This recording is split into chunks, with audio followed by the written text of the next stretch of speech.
Weaving is like a meditation for me. And it really is, it takes everything away.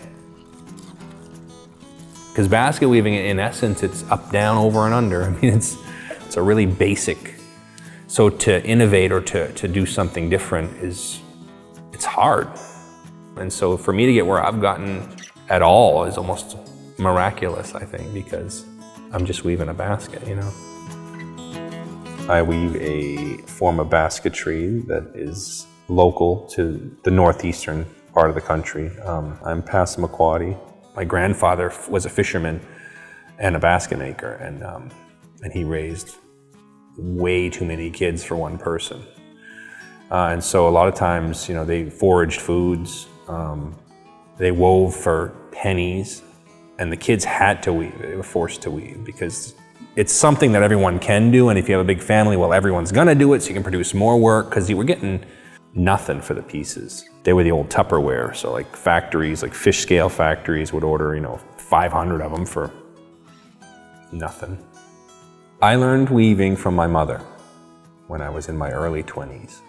She hated baskets as a kid, but she was approached by an elder in the community, Sylvia Gabriel. She did the point style, the original point style that you see in this one's exploded, there's weaving in between it, so it spreads the points out and it changes the angles and things. But the original thing that she was really well known for was the point basket, and it was something she had brought back from some really old designs, and no one was doing them at the time. So she taught my mother, who in turn taught me the same designs. It's really hard to get the material, it's really hard to get good quality material. Because originally we did sweetgrass braid and ash and dye. Yeah, there's some spruce root in that one, which is new, and then the cedar bark is new, but you can't really replace the ash. It wouldn't be that quality, it wouldn't last as long either. And ash has a very specific smell.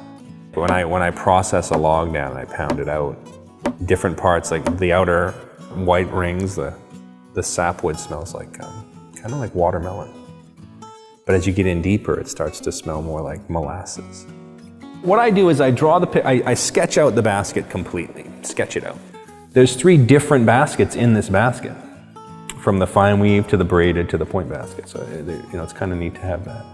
So this basket, you weave across right over the top. It's like weaving the basket twice, it's basically it. But instead of going flat, you flip the point in, and you can do the next one, you flip the point in. So. We work on forms a lot. But this basket can't be done on a form, the base can, but the rest of it has to be free-handed, and that's where it really becomes difficult to keep everything square, and especially for my mind, where I just want everything to be perfect, it's so hard to make these baskets. I'm good with quills, but if you're doing imagery with all this detail, you need these tiny, tiny quills, and that's even more tedious than this. Like when I finish a piece, if I set it down and I stand back, because I've been up close and and I just absorb what it has become. And generally, not always, sometimes I'm really disappointed, but generally, you get that job well done feeling. But again, you know, there's all different stories in the baskets. This is just one of them.